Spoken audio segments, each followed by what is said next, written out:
नमस्ते बच्चों, स्वामी कृपा चैनल में मैं साधना सुनील तांबे आप सभी का हार्दिक स्वागत करती हूँ। आज हम देखेंगे गणित भाग 1 का 5वां पाठ संभाव्यता, जिसमें हमें संभाव्यता क्या होती है, यादृच्छिक प्रयोग व फल क्या होते हैं, नमूना अवकाश व घटना क्या होती है और घटना की संभाव्यता क्या होती है, ये देखना है। देखिए, क्रिकेट शुरू होने से पहले ये चित्र आपने देखा होगा। यहाँ पर क्या हो रहा है? यहाँ पर एक व्यक्ति सिक्का उछाल रहा है। जब कोई सिक्का उछालता है तो हमें दो संभावना प्राप्त होती है। कौन सी संभावनाएं प्राप्त होती है?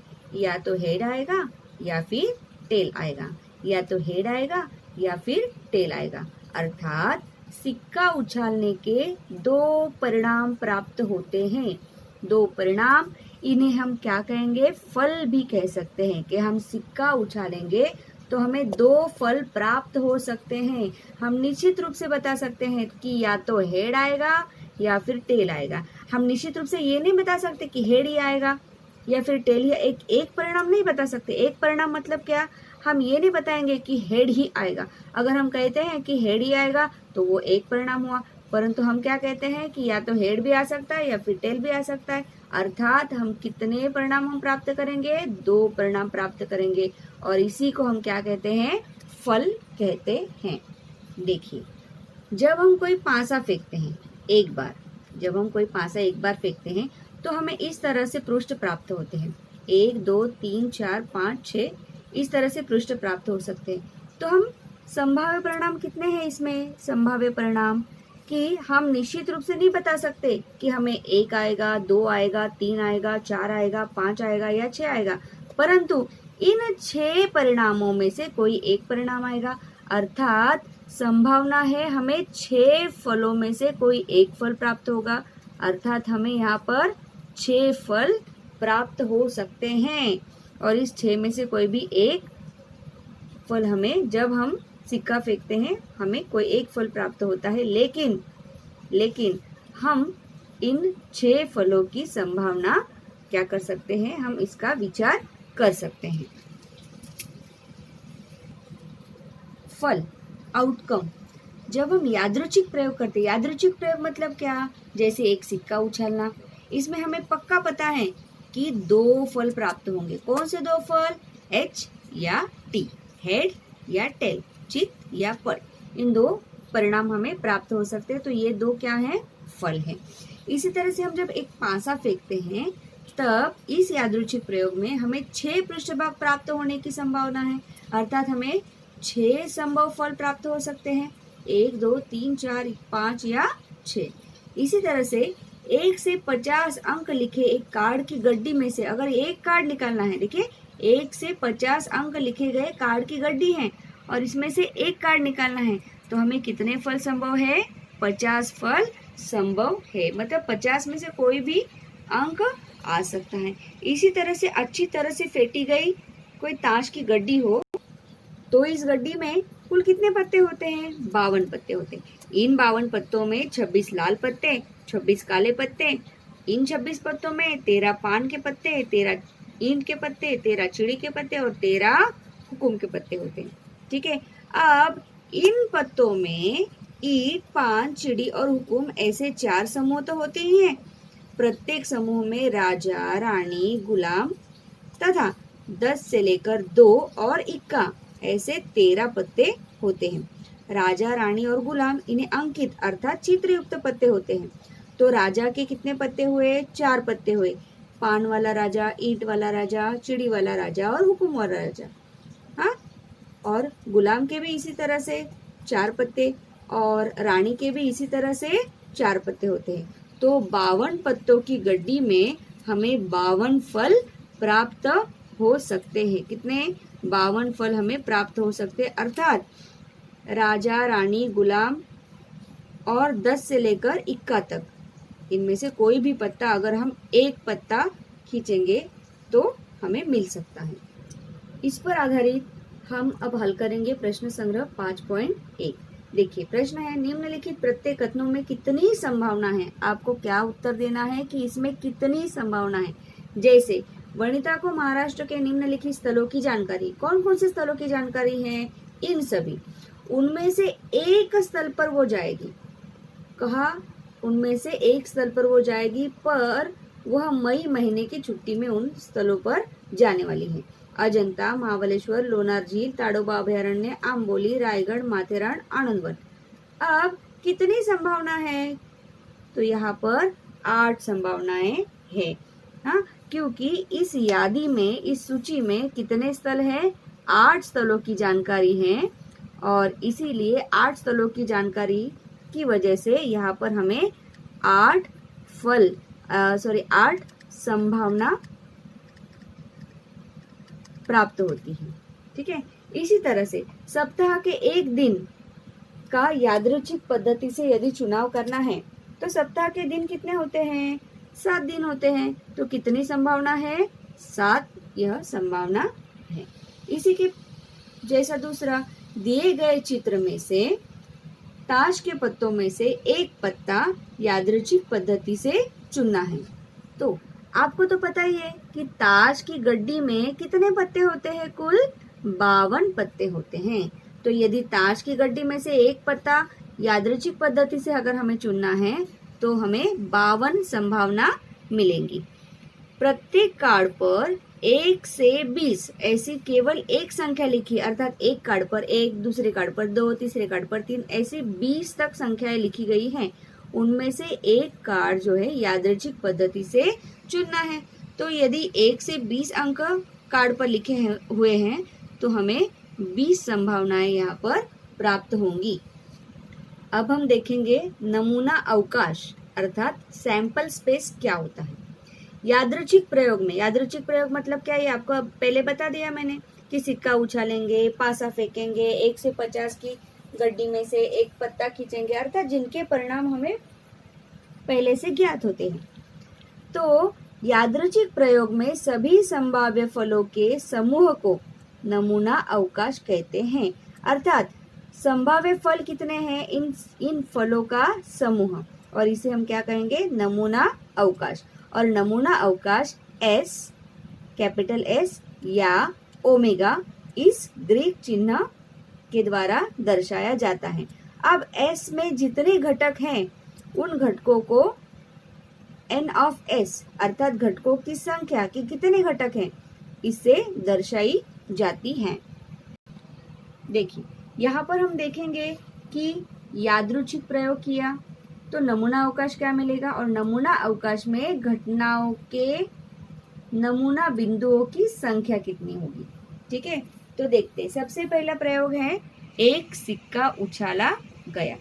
एक सिक्का उछाला गया तो हमें संभाव्य परिणाम कौन से मिलेंगे? या तो है H या फिर T, अर्थात नमूना अवकाश हुआ H और T।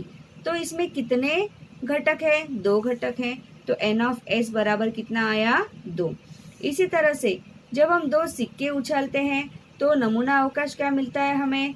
HH, अर्थात दोनों सिक्कों का हेड आ सकता है। एक का हेड, एक का टेल, एक का टेल, दूसरे का हेड, और TT। इस तरह से हमें 4 परिणाम प्राप्त हो सकते हैं। यदि हमने 3 सिक्के उछाले तो HHH, HTT, HTH, THH और फिर HTT, THT, TTH और TTT। इस तरह से कुल 8 परिणाम प्राप्त होते हैं। अर्थात N ऑफ S मतलब क्या समझा आपने? कि N ऑफ S अर्थात S में नमूना अवकाश में कितने घटक है उन घटकों की संख्या N ऑफ S द्वारा दर्शाई जाती है। अब हम देखेंगे प्रश्न संग्रह 5.2। देखिए प्रश्न है, निम्नलिखित प्रत्येक प्रयोग में नमूना अवकाश S तथा उनके नमूना घटकों की संख्या N ऑफ S लिखिए।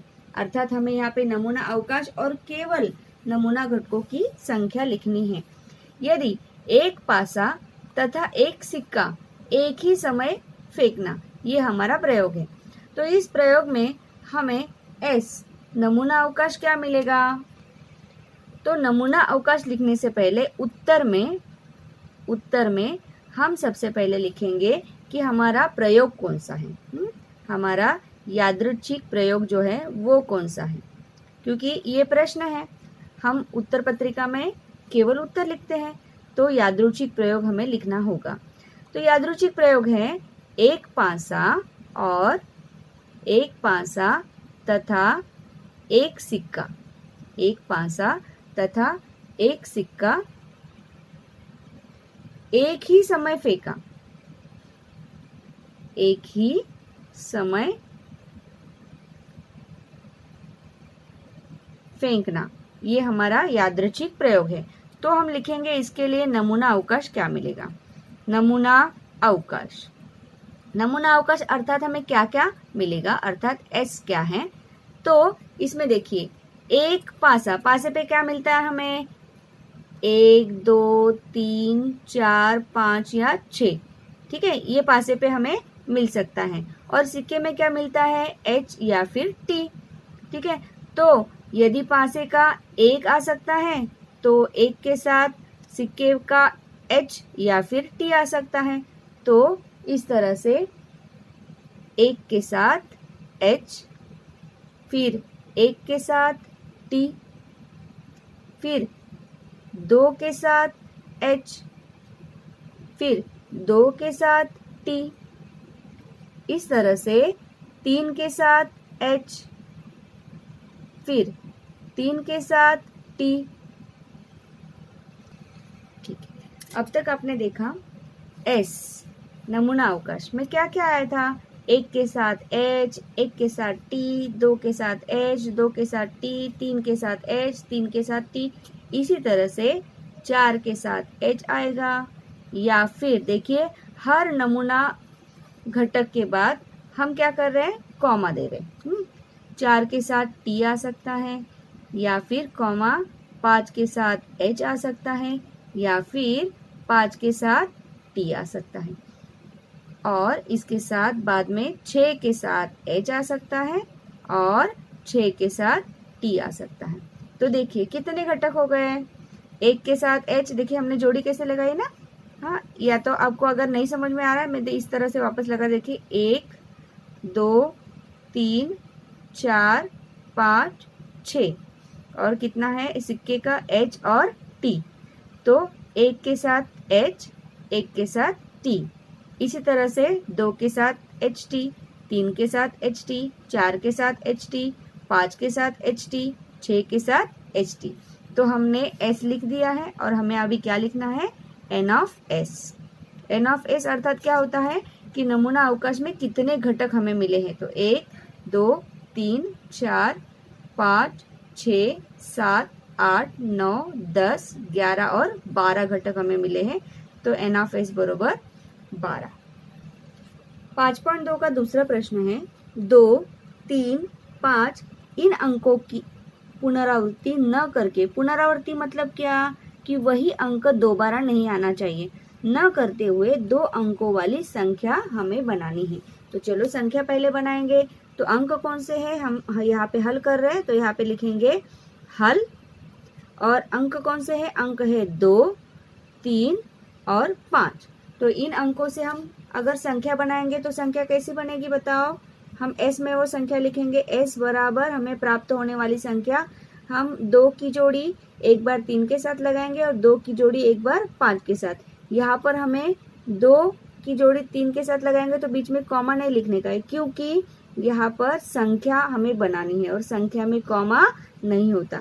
तो संख्या कौन सी बनेगी, 2 के साथ 3 अर्थात हुई 23, फिर 2 के साथ 5 अर्थात हुई 25, फिर 3 के साथ 2, 3 के साथ 2, 3 की जोड़ी 2 के साथ हुई 32, 3 की जोड़ी 5 के साथ हुआ 35, फिर 5 की जोड़ी 2 के साथ हुआ 52 और 5 की जोड़ी 3 के साथ हुआ 53।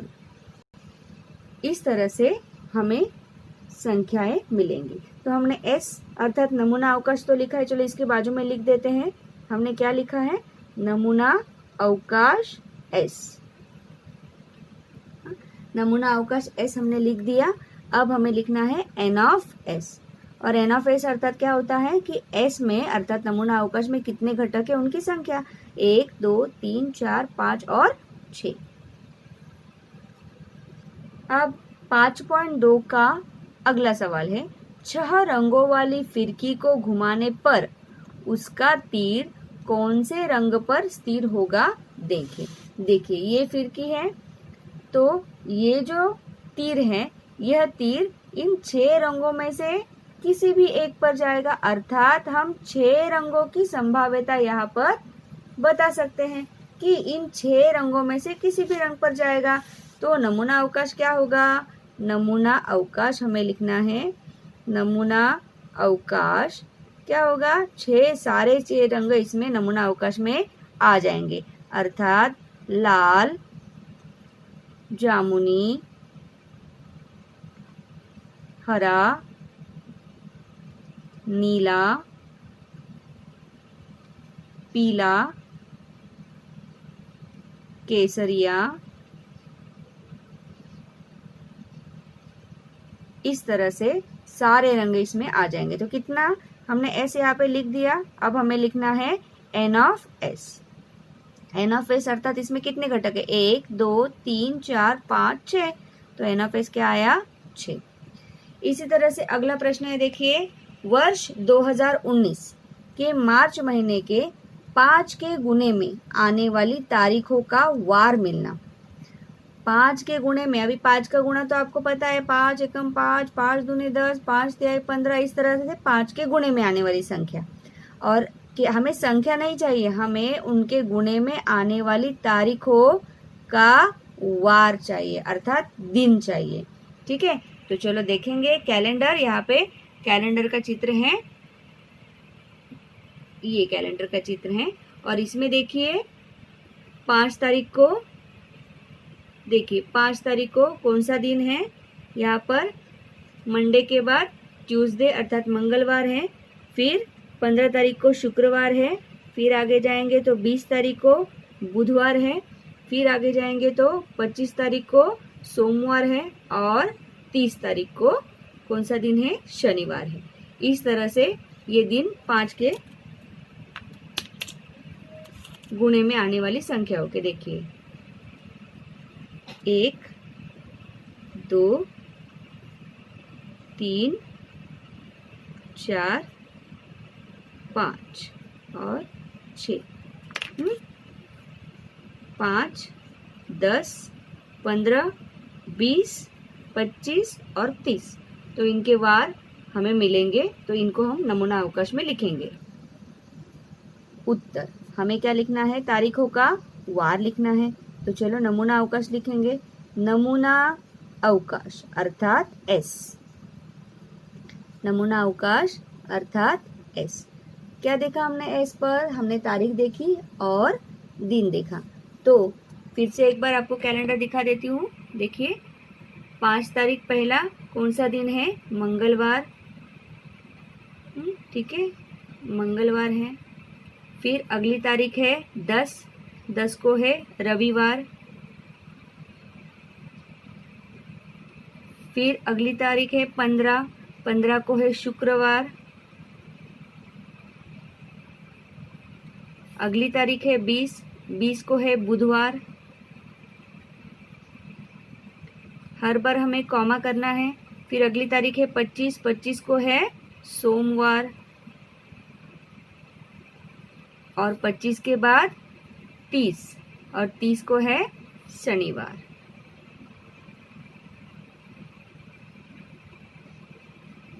तो एस अर्थात नमूना अवकाश में इस तरह से 1 2 3 4 5 और 6 मिले घटक। तो एन ऑफ एस बराबर कितना है? 6 घटक।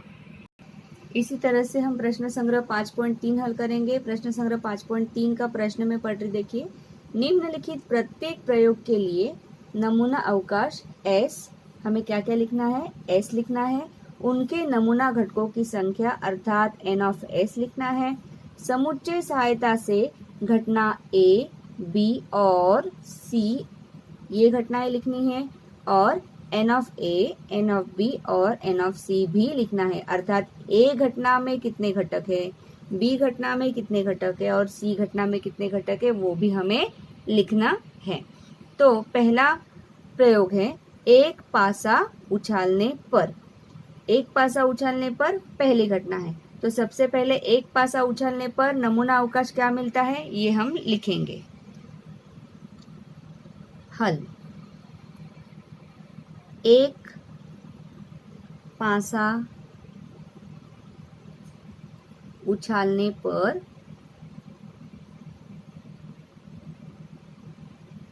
इस प्रयोग के लिए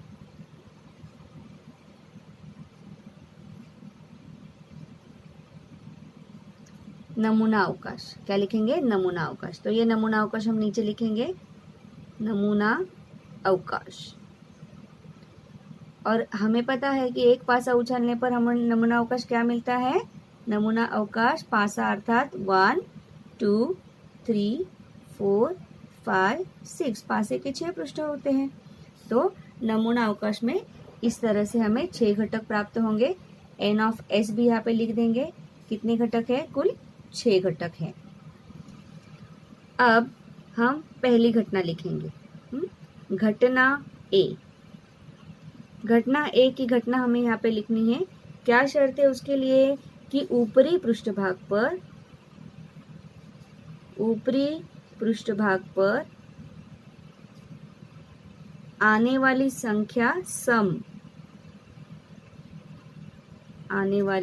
संख्या जो है वो सम संख्या होनी चाहिए।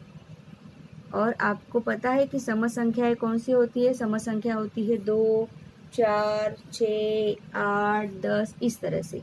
तो ए में कौन कौन से घटक आएंगे वो लिखते हैं यहाँ पर। ए में घटक आएंगे, देखिए इस तरह से, सम संख्या अर्थात ए में आएगा 2 4 और 6, क्योंकि ये कौन सा है, सम संख्या है। तो 2 4 और 6 ये 3 घटक ए में आ गए। तो इसके बाद इसलिए हम क्या लिखेंगे, एन ऑफ ए अर्थात ए में कितने घटक है, 1 2 और 3 घटक है। तो पहली घटना हमारी लिख के हो गई। इसी तरह से हम घटना बी भी लिखेंगे। घटना बी क्या है कि ऊपरी पृष्ठभाग पर आने वाली संख्या विषम है। आपको पता है विषम संख्याएं कौन सी होती है, विषम संख्या है जो विषम संख्या, अभी यहाँ पे विषम संख्या लेनी है तो विषम संख्या 1 3 5 ये विषम संख्या है। तो बी में ये 3 संख्याएं आ जाएंगी। तो 1 3 और 5 ये विषम संख्या बी में आ गई।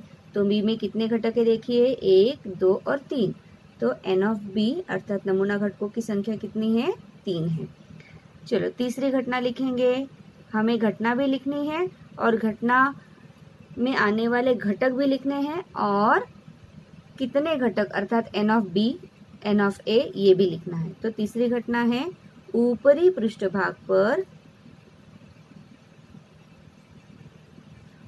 पृष्ठभाग पर आने वाली संख्या अभाज्य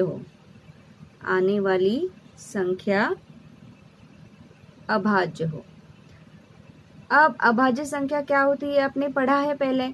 अभाज्य संख्या अर्थात वह संख्या जिसमें केवल उसी से भाग जाता है, अन्य किसी संख्या से भाग जाता नहीं। तो ऐसी कौन सी संख्या है यहाँ पर, एक यह न तो भाज्य है और न तो अभाज्य है। 2 इस संख्या में केवल 2 से भाग जाता है। तो घटना सी जो है इसमें कौन से घटक आएंगे, सबसे पहले आएगा 2, क्योंकि यह 2 अभाज्य सम संख्या है। फिर 3 में भी केवल 3 से ही भाग जाता है। 5 ये भी अभाज्य है। तो दिए गए समूह में ये 3 जो है अभाज्य संख्या है, ये हमने लिख ली। और एन ऑफ सी में कितने घटक आए, 1 2 और 3 घटक आए। इस तरह से हमने घटना में आने वाले घटक और नमूना घटकों की संख्या ये सब यहाँ पर लिख लिया है। अब 5.3 का अगला प्रश्न, 2 पासे फेंकने पर हमें घटना ए दी गई है। पहले देखिए 2 पासे फेंका, ये प्रयोग है, ठीक है। तो हम प्रयोग लिखेंगे और प्रयोग लिखने के बाद घटना ए, घटना बी और घटना सी तीनों शर्त लिखेंगे, अर्थात घटना लिखेंगे। तो घटना ए के लिए शर्त है ऊपरी पृष्ठभागों पर स्थित संख्याओं का योगफल 6 का गुणज है। बी में जो ऊपरी पृष्ठभाग है उन संख्याओं का योगफल कम से कम 10 होना चाहिए। और तीसरा है ऊपरी पृष्ठभागों पर आने वाली संख्या जो है वो समान होनी चाहिए।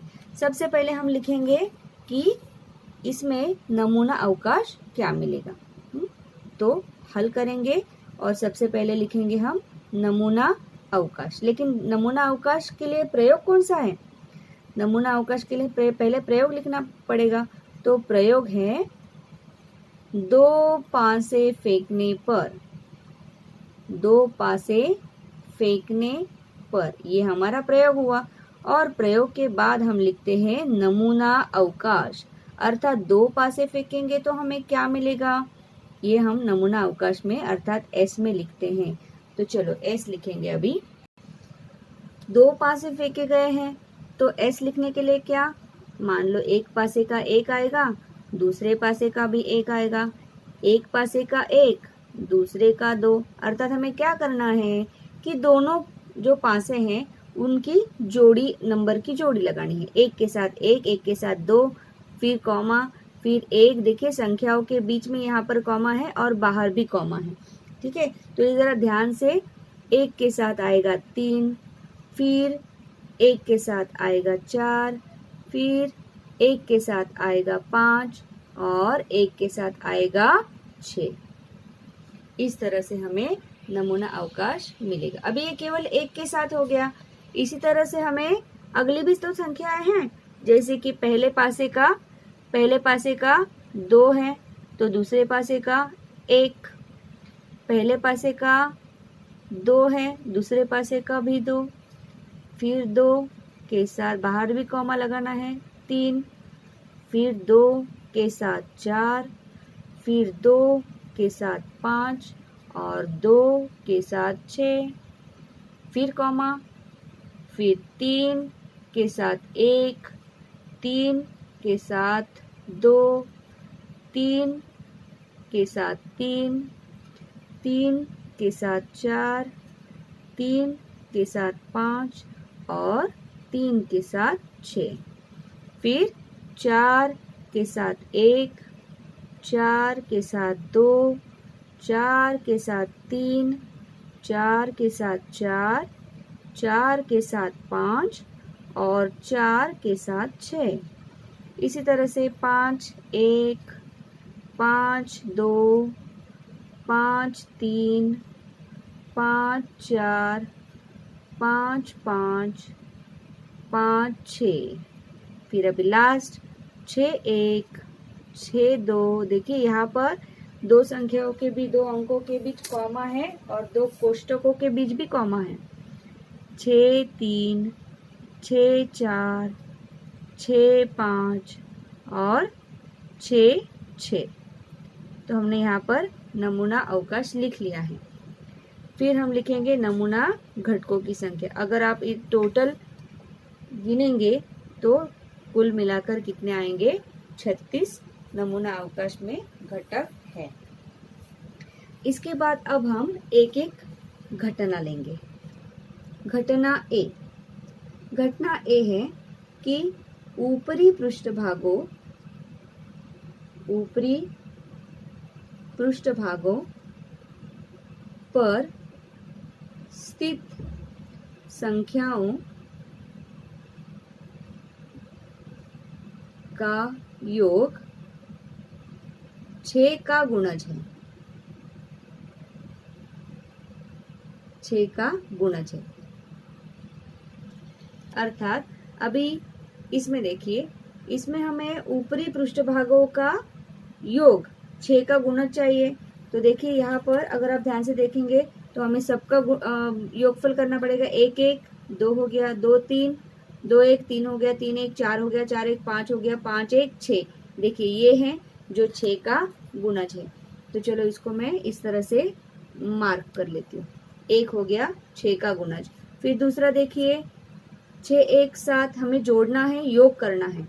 2 1 3 6 के गुणज में नहीं है। 2 2 4, 3 2 5, 2 4 6, दूसरा मिला 6 का गुणज, इसको भी मार्क कर लिया। मैं आपको केवल समझाने के लिए मार्क कर रही हूँ, आपने मार्क नहीं करना है। 2 5 7, 2 6 8, 3 1 4, 3 2 5, 3 3 6। अगला घटक हमें मिल गया 3 3 6। फिर 3 4 7, 3 5 8 और 3 6 9, 4 1 5, 4 2 6, ये भी है 6 का गुणज है। फिर 4 3 7, 4 4 8, 4 5 9, 4 6 10, 5 1 6, 5 2 7, 5 3 8, 5 4 9, 5 5 10, 5 6 11, 6 और 1 7, 6 और 2 8, 6 और 3 9, 6 4 10, 6 और 5 11 और 6 6 12। इस तरह से हमने घटकों को मार्क कर लिया है। ये सभी घटक हम घटना ए में लिखेंगे। घटना ए में घटक लिखेंगे। हमें घटक मिले हैं, पहला 1 5, फिर दूसरा मिला है 2 4, फिर तीसरा मिला है 3 3, फिर चौथा मिला है 4 2 और फिर पांचवा है 5 1 और छठा है 6 6। हमें इसका एन ऑफ ए अर्थात कितने घटक है वो भी लिखना है, तो यहाँ पे लिख देते हैं एन ऑफ ए कितने हैं। एन ऑफ ए अर्थात कितने घटक 6। देखिए यहाँ पर शर्त पूरी हो गई। ऊपरी पृष्ठभागों पर स्थित संख्याओं का योग, अर्थात हमें ये जो कोष्टक में संख्या लिखी है इनका योग करना है और वो 6 के पाड़े में अर्थात 6 का गुणज होना चाहिए। 5 और 1 6, 2 और 4 6, 3 और 3 6, 4 और 2 6, 5 और 1 6 और 6 और 6 12, जो कि 6 के पहाड़े में है। अब देखिए अगली घटना। ऊपरी पृष्ठभागों पर आने वाली संख्याओं का योगफल कम से कम 10 होना चाहिए। अब ये कम से कम 10 अर्थात क्या? जब हम कहते हैं कम से कम 10 मतलब 10 से कम नहीं होना चाहिए। कम से कम 10 तो होना ही चाहिए, 10 से कम नहीं चलेगा। कम से कम अर्थात कम से कम 10, 10 से कम नहीं चलेगा। ठीक है, तो देखते हैं फिर से एक बार अब आप ये मत समझिएगा कि जिन्हें हम मार्क किए, पहले हमने जिन्हें मार्क किया है वो हम नहीं ले सकते, ऐसा नहीं है, हम इन्हें भी लेंगे। हाँ, हमें क्या करना है, ऊपरी पृष्ठभागों पर ये जो आने वाली संख्या है इनका योग करना है और इनका योगफल कम से कम, जिनका योगफल कम से कम 10 है वही संख्या लेंगे। अब जैसे कि पता है आपको, इनमें सबसे बड़ी संख्या 1 6 है। हाँ, तो 6 और 1 कितनी हो गई 7, 5 और 1 6, तो ये तो और भी कम है, तो ये भी नहीं ले सकते क्योंकि कम से कम हमें 10 चाहिए। 2 और 1 3, 3 और 2 2 4, 2 3 5, 2 और 4 6, 2 और 5 7, 2 और 6 8, तो ये सब 10 से कम है, तो ये कुछ भी नहीं ले सकते हम। 3 और 1 4, 3 और 2 5, 3 और 3 6, 3 और 4 7, 3 और 5 8, 3 और 6 9, ये 10 से कम है, ये भी नहीं ले सकते। 4 और 1 5, 4 और 2 6, 4 और 3 7, 4 और 4 8, 4 और 5 9, 4 और 6 10। देखिए ये हम ले सकते हैं 4 और 6 10, इसको मैंने मार्क कर दिया। 5 और 1 6, 10 से कम है। 5 और 2 7, 5 और 3 8, 5 और 4 9, 5 और 5 10, कम से कम 10, 10 से कम नहीं। 5 और 6 11, ये भी 10 से ज्यादा है। 6 और 1 7, 5 6 और 2 8, 6 और 3 9, 6 और 4 10, 6 और 5 11, 6 और 6 12। इस तरह से हमें संख्याएं मिली है जिन्हें हम अब घटना में लिखें। जो घटक हमें मिले हैं यहाँ पर हम बी में लिखेंगे। क्या क्या मिला है हमें बी में? हमें बी में मिला है 4 और 6 10, कॉमा, फिर मिला है हमें 5 और 5, फिर मिला है 5 और 6, फिर मिला है 6 और 4, इसके बाद हमें मिला है 6 और 5, फिर 6 और 6। इस तरह से हमें घटक बी में मिले हैं। तो बी में कितने घटक मिले? एन ऑफ बी बराबर कितना? 1 2 3 4 5 6, 6 घटक हमें यहाँ पर मिले। इसी तरह से हम तीसरी शर्त भी देखेंगे। घटना सी कहती है कि दोनों ऊपरी पृष्ठभागों पर आने वाली संख्या समान है। तो हमने समूह देखा है, हम डायरेक्टली यहाँ पे संख्या लिख सकते हैं। सी में क्या क्या आएगा? सी में आएगा 1 1, समान संख्या है कि नहीं? हाँ, और क्या आएगा? 2 2, समान संख्या। फिर क्या आएगा? 3 3, समान संख्या। फिर क्या आएगा? 4 4 समान संख्या, फिर आएगा 5 5 समान संख्या और 6 6। इस तरह से एन ऑफ सी में हमें मिलेगा 1 2 3 4 5 और 6 घटक। इस तरह से ये प्रश्न हमने पूरा कर दिया है। इस तरह से हमने प्रश्न संग्रह 5.3 के 2 प्रश्न हल किए। आप सभी का ये वीडियो देखने के लिए बहुत बहुत धन्यवाद। बेटा इसी तरह से आप पढ़ाई करते रहना। अगर वीडियो पसंद आया है तो लाइक करना और चैनल को सब्सक्राइब करना। Thank you.